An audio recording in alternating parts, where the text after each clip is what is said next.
지난주 7장의 말씀을 여러분이 기억하고 계신지 모르겠습니다만 7장에 바울은 자기 자신에 대해서 7장 24절에 보니까 오호라 나는 곤고한 사람이로다. 이 사망의 몸에서 누가 나를 건져내랴 탄식하면서 자신에 대한 자신의 철저한 절망의 상태를 고백했었습니다. 이 절망의 끝에서 24절에서 이렇게 절망하고 그리고 이 절망의 끝에서 25절에 보니까 우리 주 예수 그리스도로 말미암아 하나님께 감사하리로다 하면서 예수 그리스도를 만난 감격을 표현했었어요. 그 절망의 끝에서 예수 그리스도를 만났음에도 불구하고 25절에 이어지는 구절은 또다시 우리를 절망의 상태로 이끌어갑니다.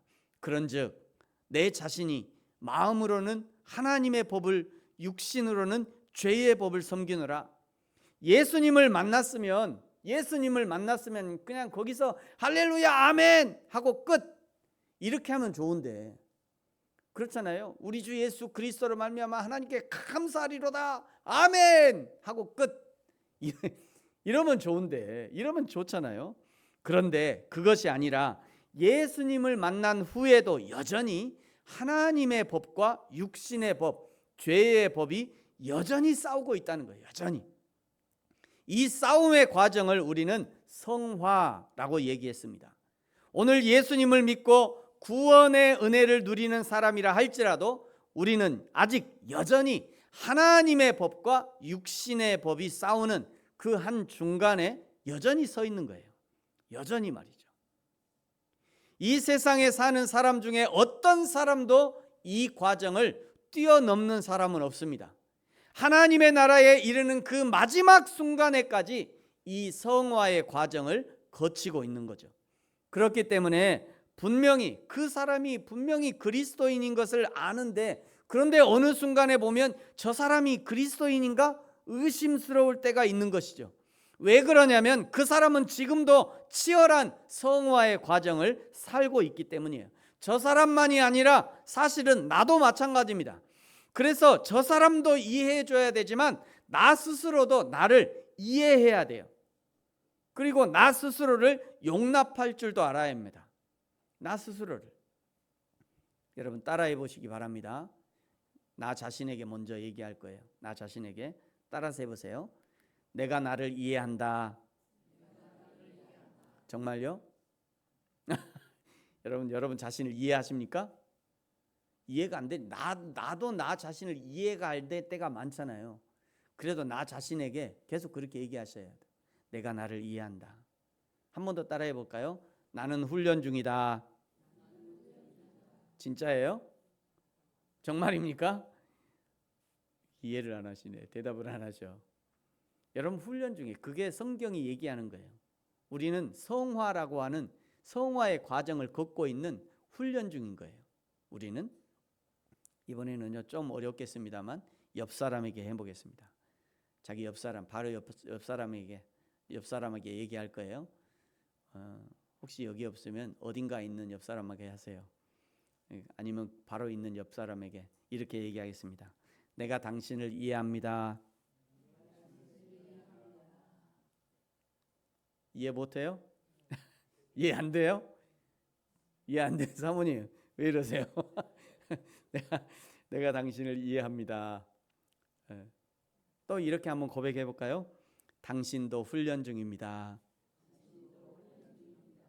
괜히 이해가 되죠 이제. 저 사람도 훈련 중이구나. 나도 훈련 중이구나. 나도 나를 이해했지만 나도 당신을 이해하겠습니다. 뭘 이해해요? 그 사람이 훈련 중이라는 거예요. 그러니까 훈련 중이니까 별 일들이 다 있는 거예요. 이 하나님의 법과 육신의 법의 치열한 전투 과정, 즉 성화의 과정을 포기하지 말고 폭발시키지 말고 끝까지 감당해야 될 이유를 이제 오늘 8장에서 알려줍니다. 먼저 오늘 1절과 2절을 보십시오. 그러므로 이제 그리스도 예수 안에 있는 자에게는 결코 정죄함이 없나니 2절 이는 그리스도 예수 안에 있는 생명의 성령의 법이 죄와 사망의 법에서 너를 해방하였음이라. 아주 중요한 단어가 1절에 결코 정죄함이 없다라는 단어입니다. 비록 이 땅에서 육신의 법과 하나님의 법, 사망의 법과 생명의 법이 싸운다 해도 그것이 정죄의 거리가 되지 않는다는 것이에요. 그것이 결코 정죄의 거리가 되지 않는데요. 날마다 치열한 싸움 가운데 있다 해도 그렇다고 그것이 우리를 죄와 사망으로까지 이끌어갈 만한 그런 조건까지는 되지 않는다는 그런 의미입니다. 그러나 조건이 있죠. 어떤 자에게 이 정죄함이 없느냐? 어떤 자에게 이 정죄함이 없느냐면 그리스도 예수 안에 있는 자에게입니다. 철저하게 예수 안으로 제한이 되는 거예요. 그리스도 예수 안에 있어야, 예수를 믿어야 정죄함에서 벗어나게 되는 거예요. 정죄함에서 벗어날 뿐 아니라 죄와 사망의 법에서 해방되는 기쁨과 영광을 맛볼 수 있는 것입니다. 사랑하는 성도 여러분, 저와 여러분이 그리스도 예수를 믿음으로 정죄함에서 벗어날 뿐만 아니라 죄와 사망의 법에서 해방되는 기쁨을 누리시기를 예수님의 이름으로 축복합니다. 이제 3절부터는요, 왜 예수 안에 있는 자에게만 생명과 성령의 법의 보호가 주어지는가를 설명합니다. 3절에요, 율법이 육신으로 말미암아 연약하여 할 수 없는 그것을, 율법의 지배를 받는 육신은 그 율법의 요구를 이룰 수 없다는 거예요. 율법이 육신으로 말미암아 연약하여 할 수 없는 그것을, 그러나 할 수 없는 그것을 하나님은 하신대요. 하나님은 가능하시대요. 왜 하나님은 가능하시냐면 그 율법의 창조자가 하나님이시기 때문이죠. 그 율법의 해독 방법도 하나님이 알고 계시다는 거예요. 하나님이 어떻게 율법의 요구를 충족시키느냐면요, 곧 죄로 말미암아 자기 아들을 죄 있는 육신의 모양으로 보내어 육신의 죄를 정하셨대요. 4절, 육신을 따르지 않고 그 영을 따라 행하는 우리에게 율법의 요구가 이루어지게 하려 하심이 돼요. 이것이 예수 그리스도를 믿는 자에게 구원을 주시는 원리입니다. 예수님을 믿는 것, 그것은 영에 속한 일이죠. 그 영에 속한 일인 구원의 원리, 즉 예수 그리스도께서 십자가에서 자기 생명을 죽이심으로 율법의 요구를 이루게 하셨다는 그 원리를 믿어야 그 다음에 우리에게 율법의 요구가 이루어지게 하는 것이 가능하다는 거예요. 자, 이제 5절, 6절, 7절이 아주 극적으로 설명합니다. 5절을 보십시오. 육신을 따르는 자는 육신의 일을, 영을 따르는 자는 영의 일을 생각하나니. 6절, 육신의 생각은 사망이래요. 영의 생각은 생명과 평안이랍니다. 7절, 육신의 생각은 하나님과 원수가 된대요.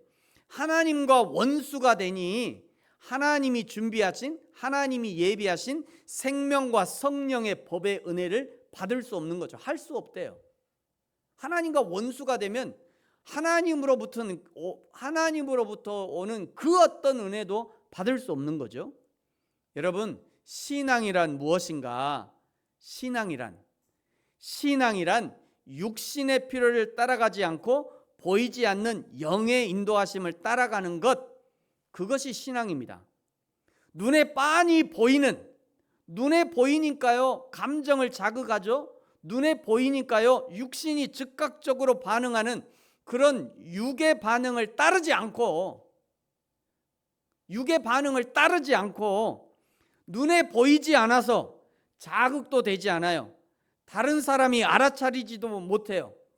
무색, 무취, 아무에게도 드러나지 않는 그 영의 인도하심을 어떻게 분별하고 어떻게 따라가느냐가 우리의 신앙을 결정하는 거예요. 가만 보면요, 좋은 신앙의 사람은 드러나지 않습니다. 좋은 사람은 자기를 나타내지도 않아요. 근데 신앙이 어릴 때는 자꾸 드러내려고 그래. 나 이거 했어요. 나 이거 했어요. 뭐 이거 알아주세요. 막 알아주세요. 뭔가 막 드러내려고 그래. 드러내고 막 보이는 것만 쫓아다녀요. 근데 신앙이 좋아지면 좋아질수록 드러내지 않습니다.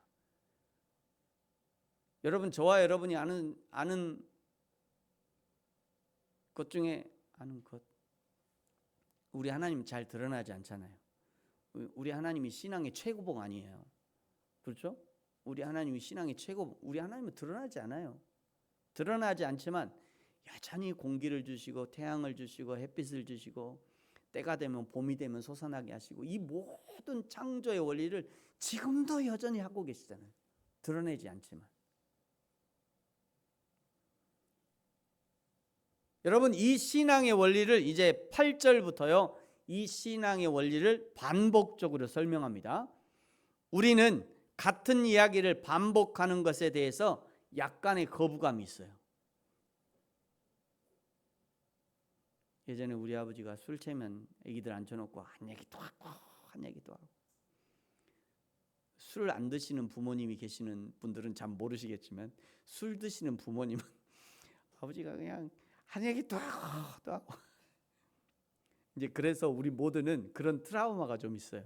그래서 뭐 말들이 반복되면 굉장히 거부감 있죠.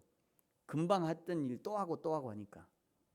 그런데 바울이 같은 이야기를 단어들을 약간씩 바꿔가면서 반복하는 이유는 이것이 너무도 중요하기 때문에 반드시 주입시키고 우리의 뼈에 각인시켜야 하기 때문에 반복해서 이야기한다는 거예요. 여러분, 뼈그맨이라고 하세요? 뼈그맨. 은수야, 뼈그맨이 뭐야? 뼈그맨이 뭐야? 뼈까지 개그맨. 그래서 뼈까지 개그맨을 뼈그맨 그래요. 뼈그맨. 다른 사람을 웃게 하기 위해서 몸을 사리지 않고요, 자신을 불살라가면서 직업 정신을 발휘하는 코미디언은 아주 칭찬할 때, 찬사할 때, 자, 저 사람 진짜 뼈그맨이다, 뼈그맨, 뼈까지 개그맨이다, 이런 의미입니다. 우리 그리스도인은요, 우리 그리스도인은 뼈 그리스도인이 돼야 돼요. 뼈 그리스도인. 뼛속까지 그리스도인이 돼야 한다는 거예요. 꿈에도 그리스도인으로 있어야 합니다. 그것을 위해서 바울이 우리의 말초신경에까지 그 그리스도의 복음을 전달하기 위해서 반복적으로 같은 말을 하는 것이에요. 이제 8절부터 그 이야기를 하고 있습니다. 이제 지금부터 8절부터 이제 빠르게 이제 확인할 건데요. 여러분, 자기의 뼛속에까지 이 말씀을 전달한다는 느낌으로 잘 보시기 바랍니다. 잘 보고 잘 들어보세요. 자, 8절 갑니다. 8절. 육신에 있는 자들은 하나님을 기쁘시게 할 수 없다. 9절. 만일 너희 속에 하나님의 영이 거하시면 너희가 육신에 있지 아니하고 영에 있나니 누구든지 그리스도의 영이 없으면 그리스도의 사람이 아니다. 10절. 또 그리스도께서 너희 안에 계시면 몸은 죄로 말미암아 죽은 것이나 영은 의로 말미암아 살아있는 것이다. 6절하고 똑같은 말이죠. 6절에 뭐라고 했어요? 육신의 생각은 사망이요 영의 생각은 생명과 평안이다 말했잖아요. 10절과 6절이 사실은 똑같은 말인데 조금 더 10절이 좀 확대된 거죠. 자, 11절을 보십시오. 예수를 죽은 자 가운데서 살리신 이의 영이 너희 안에 거하시면 그리스도 예수를 죽은 자 가운데 살리신 이가 너희 안에 거하시는 그의 영으로 말미암아 너희 죽을 몸도 살리시리라. 이것도 사실은 6절하고 똑같은 말이에요. 6절하고 똑같은 말인데 똑같은 얘기를 어떤 것은 간결하게 6절처럼 간결하게 표현하고 어떤 것은 길게 풀어서 표현하는 겁니다. 그러므로 12절에 육신대로 살 것이 아니라 어떻게 살아야 하는가? 육신대로, 육신에 져서 육신대로 살 것이 아니라 13절 하나님의 영으로 몸의 행실을 죽이면 살 것이다. 14절 하나님의 영으로 인도하심을 받는 그 사람이 하나님의 아들이다. 하나님의 자녀라는 거죠. 15절 우리는 더 이상 죄의 종이 아니라 양자의 영을 받았으므로 하나님을 아빠, 아버지라고 부를 수 있다. 16절 보세요. 성령께서 우리가 하나님의 자녀임을 증언하신다. 17절 갑니다. 자녀이면 또한 상속자 곧 하나님의 상속자요 그리스도와 함께한 상속자이니 우리가 그와 함께 영광을 받기 위하여 고난도 함께 받아야 할 것이니라. 이것이 가장 큰 문제예요. 이것이 가장 큰 문제. 우리는 모두 예수님을 믿고 하나님의 자녀로 살면 예수님의 부활과 함께 이제는 예수님이 받으실 영광만 받으면 좋은데, 이제 예수님과 함께 죽었으니까 예수님과 함께 살아서 예수님이 받으실 영광만 받으면 좋은데, 그런데 우리가 그와 함께 영광을 받기 위하여 고난도 함께 받아야 된다. 이것이 문제가 돼요. 이것이 문제죠. 왜냐하면 영광 받는 것은 다들 좋아하는데 고난 받는 것은 싫어하기 때문입니다.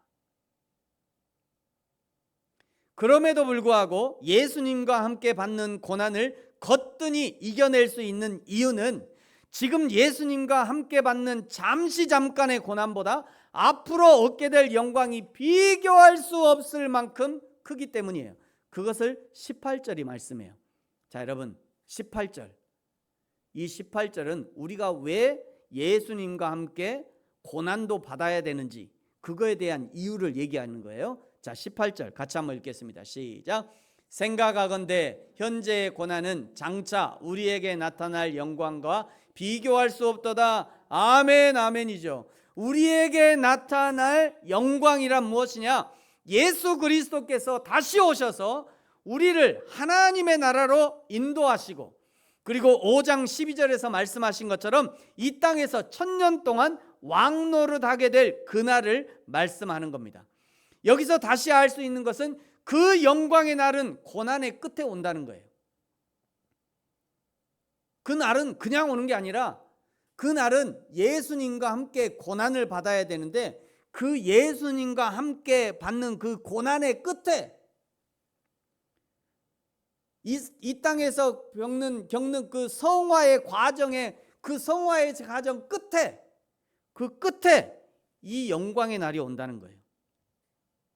그런데 이 영광의 날을요, 우리만 기다리는 것이 아니라 피조물도 기다린대요. 19절을 보세요. 피조물이 고대하는 바는 하나님의 아들들이 나타나는 것이니. 20절.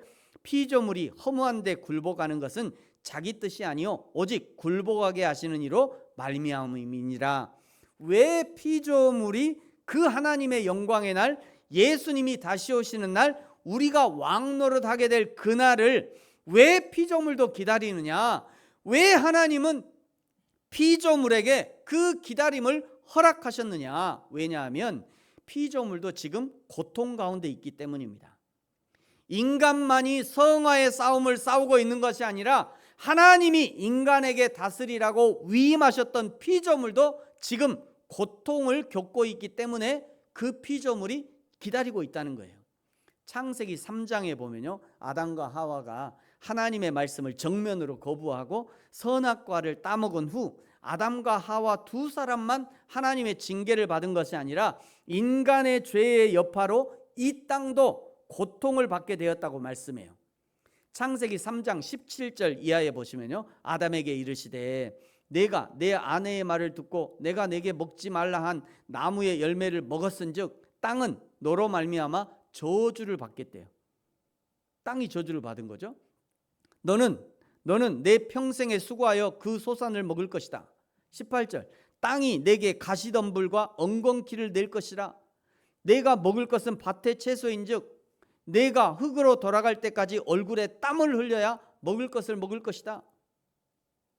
이런 기록을 보면 원래 인간이 죄를 짓기 전에는 땅은 인간에게 유익을 주는 최상의 과일과 열매와 곡식과 풀을 내놓도록 창조되었다는 것을 알 수 있습니다. 그런데 인간이 죄를 지은 후 처음으로 땅이 가시덤불과 엉겅퀴를 내게 된 거예요. 얼마나 힘들었겠어요. 땅이 그 땅에서 솟아 나올 때 그냥 가시를 달고 나오잖아요. 가시를 달고 나와요. 그러니 그 땅이 그 가시를 내려올 때 얼마나 힘들었겠냐고요. 인간이 죄를 지은 후 인간은 평생 수고해야 그 소산을 먹게 되었던 거예요. 인간이 땀을 흘려야 먹을 것을 거두게 되었다는 거예요. 이것은 인간의 죄가 땅에게 악한 영향을 미쳤고 땅을 오염시켰고요. 그래서 나무와 과실과 풀도 그 악한 영향을 받는 것이고, 그때부터 모든 것이 뒤틀리기 시작했다는 거예요. 이런 인간의 저주, 땅의 저주, 나무와 과실과 풀에까지 미친 죄의 결과가 언제나 이게 해소가 되냐? 19절이 그 말씀을 하는 거예요. 회복된 하나님의 아들들이 나타날 때, 피조물이 고대하는 바 하나님의 아들들이 나타나는 것, 그것을 고대하고 있는. 왜 고대하냐면 그때가 돼야 해소가 되니까. 이 땅의 저주가 그때 가야 해소가 된다는 거예요. 천년 왕국이 시작될 때 그때 이 땅의 저주가 해소가 된다는 거예요. 그래서 그 하나님의 날을 피조물이 기다리고 고대하고 있다는 거예요. 그날이 되면 21절에 보니까요, 그 바라는 것은 피조물도 썩어짐의 종로를 한 데서 해방된대요. 그날이 되면 해방됩니다. 하나님의 자녀들의 영광의 자유에 이르는 것, 그날이 되면 그렇게 된다는 거예요. 그래서 그날을 기다리는 거죠. 그러나 지금은 22절에 보니까 피조물이 다 이제까지 함께 탄식하며 함께 고통을 겪고 있는 것을 우리가 안대요. 다 고통 가운데 있는 거예요. 피조물만 탄식하면서 기다리는 것이 아니라 23절에 보면 그뿐 아니라 또한 우리 곧 성령의 처음 익은 열매를 받은 우리까지도 속으로 탄식한대요. 양자 될 것 곧 우리 몸의 속량을 기다리고 있대요. 지금도 탄식하며 기다리는 곳이 어디냐면 여전히 고난과 고통으로 충만한 삶의 현장에서 기다리고 있는 것이기 때문에 그 기다림의 시간이 결코 만만치 않은 거예요. 여러분, 인생이 힘드시죠? 힘 안 들어요? 할만해요? 살만해요? 힘들어요? 힘들죠? 그 힘든 거를 느끼는 사람이 정상이에요. 뭐 돈만 있으면 안 힘들 것 같아요? 돈이 많아도 힘들어요. 삼성 이재용한테 물어보세요. 죽었다고 그래요. 맨날 법원에 다녀야 되고. 그 사람이나 우리나 똑같아요. 다 힘들어요. 이 땅에 사는 것 자체가 절망과 탄식, 그 탄식의 연속이라는 거예요. 여전히 우리의 인생이 전쟁터와 같은 거예요. 그렇잖아도 고통의 시간인데, 그런데 누군가 옆에 와서 내 속을 막 긁거나 그러면 더 이상 참을 수 없는 거죠. 그냥 살짝만 건드려도 그냥 빵빵빵빵. 이때 풍선을 좀 불어갖고 여기저기 터뜨려 이러려고 그랬는데 다들 너무 놀라실까 봐. 우리 인생에 살짝만 건드려도 터뜨려지는 이유가 뭐냐면 이것 때문이에요. 이 고통 가운데 우리가 지금 살고 있는 거예요. 그나마 신앙으로 참고 하다가 살짝 건드리면 빵! 이게 터지는 이유가 바로 여기 있는 겁니다. 그런데 우리 그리스도인들이 감사해야 될 것은요, 그저 예수님을 믿는다는 그 이유 하나로 26절을 보십시오. 성령 하나님이 도와주시겠대요. 자, 여러분 26절 같이 한번 읽겠습니다. 시작. 이와 같이 성령도 우리의 연약함을 도우시나니 우리는 마땅히 기도할 바를 알지 못하나 오직 성령이 말할 수 없는 탄식으로 우리를 위하여 친히 간구하시느니라. 아멘. 성령이 간구하시고 도우시는 내용이 무엇입니까? 성도가 세상을 살면서 믿음으로 살기를, 믿음의 길을 선택하기를, 그리고 인내하기를 돕고 간구해 주신다는 거예요. 끊임없이 믿음의 길을 알려주시고 마음에 감동을 주시고 말씀을 깨닫게 해주시지만, 그러나 결정은 성도들이 하도록 하는 겁니다. 성도가 직접 결정을 해야 상급도 성도들이 받는 거예요.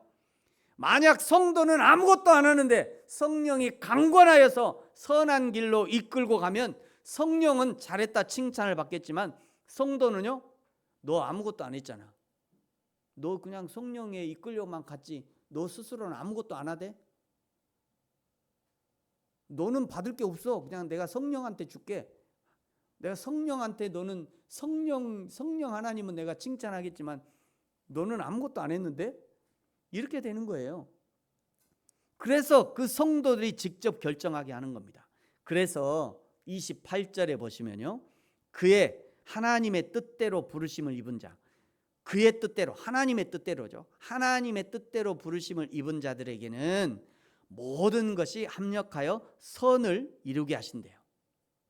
성도는 아무것도 안 해도 하나님이 다 알아서 하신다는 것이 아니라, 때로 성도가 믿음의 길을 걷다가 실패하고 넘어지고, 때로 견디다가 끝까지 견디지 못하고 넘어져 버리고, 하나님의 뜻을 찾고자 했지만 결국 찾아내지 못하는 그 모든 성도의 믿음의 노력, 믿음의 도전, 인내의 끝에서 우리 주님이 성도의 인내를 알아주시고 성도의 눈물을 닦아주시고 수고한 성도들을 위로해 주시는 그 믿음의 승리를 맛보게 하신다는 거예요. 바로 이것이 합력하여 선을 이루는 일이 되는 겁니다. 그러므로 예수 그리스도를 믿는 성도라면 당장 눈앞에서 벌어지는 억울한 일에 대해서 무너질 필요 없어요. 당장 내 눈앞에서 나를 속이려는 세상에 과도하게 분노를 표현할 필요 없습니다. 내 맘대로 되지 않은 환경에 대해서 속상해하면서 자포자기할 필요는 없어요. 왜냐하면 모든 것이 합력하여 선을 이루게 하시는 여호와 하나님이 이 모든 상황과 환경과 일의 진행과 결과를 보고 계시기 때문입니다. 그 일들 때문에 내가 먼저 쓰러져 버리고, 내가 먼저 폭발해 버리고, 내가 먼저 그냥 상을 확 엎어버리지만 않으면 하나님은 반드시 하나님의 때에 하나님의 방법으로 합력하여 선을 이루게 하시기 때문이에요. 하나님이 일하시는 그때까지 우리가 해야 할 일은 좌로나 우로나 치우치지 않고 여전히 변함없는 하나님의 사람으로 든든히 지금 그 사명의 자리를 지켜내는 것, 그것이 우리가 해야 할 일인 것이죠. 그래서 30절에 말씀하는 거예요. 그래서 30절 보십시오. 또 미리 정하신 그들을 또한 부르시고 부르신 그들을 또한 의롭다 하시고 의롭다 하신 그들을 또한 영화롭게 하셨느니라. 이것이 성도의 일생이죠. 이것이 성도의 일생이에요. 성도의 일생, 하나님이 정하시고 하나님이 그들을 부르시고 하나님이 그들을 의롭다 하시고 하나님이 그들을 영화에까지 인도하는 것, 이것이 성도의 일생이에요. 이것이 믿는 자의 일생이죠. 그러면서 드디어 로마서에서 가장 많이 설교되기도 하고 가장 중요하다고 하는, 근데 제가 이 8장을 설교를 준비해 보니까 로마서 8장이 가장 중요하지 않아요. 로마서 8장도 그냥 성경의 한 장일 뿐이에요. 만약에 누군가 로마서 8장이 이 모든 성경 중에 가장 중요하다, 그러면 이단될 확률이 있어요. 아무리 봐도, 아무리 생각해봐도 로마서 8장이 성경 중에 제일 중요하다, 굉장히 위험한 사람이에요. 혹시 누군가 그렇게 가르치거든 우리 목사님이 그렇게 얘기 안 했다고 그러세요. 내가 다 책임질 테니까. 근데 아무리 봐도 로마서 8장이 제일 중요하지 않아. 성경은요, 창세기 1장 1절부터 요한계시록 20장 그 마지막 장까지 다 중요해요. 다 중요해요. 만약에 그거를 거부하고 그거를 부인하고, 아니요, 성경에 그래도 중요한 것들이 몇 개 있죠, 성경에도 줄 세울 만한 그런 장이나 구절들이 있어요, 이렇게 얘기하면 곤란해져요. 그때부터 이단들이 그거 잘하는 겁니다. 근데 제가 8장을 준비하고 다 준비해 놓고 어젯밤에도 고민하면서 이 도대체 로마서 8장은 어떤 의미일까? 이제 결론이에요. 제가 이 강단에 서기 전 결론. 로마서 8장도 다른 장과 똑같다. 하나님이 주시는 거고, 하나님이 우리에게 중요해서 주시는 거고, 약간의 어떤 차이는 있을 수 있으나 그러나 그 중요도에서는 어떤 것과 비교해서 앞서거나 뒤치지 않는다. 그게 제 결론입니다. 이제 여러분 이제 이제 하나님이 부르시고 하나님이 정하셔서 하나님이 부르시고 하나님이 의롭게 하시고 하나님이 영화롭게 하신, 이것이 이제 성도의 인생인데, 이 로마서에서 그 다음에 그 성도의 인생의 다음 구절, 이제 31절부터가 이 성도의 인생에 어떻게 적용되는지를 한번 보십시오. 여러분 31절을 보세요. 그런즉 이 일에 대하여 우리가 무슨 말하리요? 여기 이 일이란 무엇인가? 그런즉 이 일에 대하여, 여기 이 일이 무엇이냐? 이 일이라는 게 바로 30장이에요. 30절. 그들을 부르시고 부르신 그들을 의롭게 하시고 의롭다 하신 그들을 하나님의 영화에 이르게 하는 이 모든 구원의 과정, 이 모든 구원의 과정은 철저하게 하나님께 속한 일이고 하나님의 하시는 일이기 때문에 우리는 이 일에 대해서 우리가 무슨 말 하리요? 할 말이 없다는 거죠. 우리는 이 하나님의 일에 대해서 어떤 참견할 자격도 없고 참견할 이유도 없고 왜 이렇게 하셨냐고 따질 자격도 없다는 거예요. 우리에게는 그런 자격이 없어요. 하나님이 하시는 일인데 그런 자격도 없는 사람들이 무슨 하나님의 성경에 어떤 구절이 중요하고 어떤 구절이 뭐 덜 중요하고 어떤 성경이 중요하고 어떤 성경이 덜 중요하고 그 말도 안 되는 일이죠. 우리는 하나님이 하시는 그 일에 대해서 무슨 말 하리요? 말할 자격이 없다는 거예요. 이 하나님이 하시는 일을 100% 인정하고 받아들이고 믿는 것 외엔 다른 반응이 필요치 않다는 거예요. 자, 31절을 보십시오. 그런즉 이 일에 대하여 우리가 무슨 말하리요? 만일 하나님이 우리를 위하시면 누가 우리를 대적하리요? 32절 자기 아들을 아끼지 아니하시고 우리 모든 사람을 위하여 내주시니가 어찌 그 아들과 함께 모든 것을 우리에게 주시지 않겠냐. 계속해서 반복해서 얘기하고 있죠. 처음부터 얘기했어요. 반복해서 얘기합니다. 33절 누가 능히 하나님께서 택하신 자들을 고발하리요? 의롭다 하시는 하나님이시니라. 34절 누가 정죄하리요? 죽으실 뿐 아니라 다시 살아나신 이는 그리스도 예수시니 그는 하나님 우편에 계신 자요 우리를 위하여 강구하시는 자신이라. 35절 누가 우리를 그리스도의 사랑에서 끊으리요? 환난이나 공고나 박해나 기근이나 적신이나 위험이나 칼이랴. 기록된 바 우리가 종일 주를 위하여 죽임을 당하게 되며 도살당할 양같이 여김을 받았나이다 함과 같으니라. 자, 37, 38, 39절은 다 같이 읽겠습니다. 이제 마지막 부분이에요. 정신을 차리시고요. 38, 39, 37, 38, 39 다 같이 맞춰서 같이 읽겠습니다. 시작. 그러나 이 모든 일에 우리를 사랑하시는 이로 말미암아 우리가 넉넉히 이기느니라. 내가 확신하노니 사망이나 생명이나 천사들이나 권세자들이나 현재 일이나 장래 일이나 능력이나 높음이나 깊음이나 다른 어떤 피조물이라도 우리를 우리 주 그리스도 예수 안에 있는 하나님의 사랑에서 끊을 수 없으리라. 아멘. 이 끊을 수 없는 하나님의 사랑이 오늘 지금 우리와 함께 하시는 것이고요. 이 끊을 수 없는 하나님의 사랑이 지금도 우리에게 연결되어서 여전히 하나님의 사랑을 공급하고 계시는 것이고, 이 끊을 수 없는 하나님의 사랑이 지금도 여전히 우리에게 믿음을 공급해 주셔서 우리가 믿음으로 살아가고 있는 것이죠. 그러므로 우리가 할 수 있는 것은 우리에게 사랑을 공급해 주시는, 우리에게 믿음을 공급해 주시고 우리에게 생명을 공급해 주시는 그 하나님 앞에 흔들리지 않는 믿음으로 우리에게 맡겨주신 삶을 살아내는 것.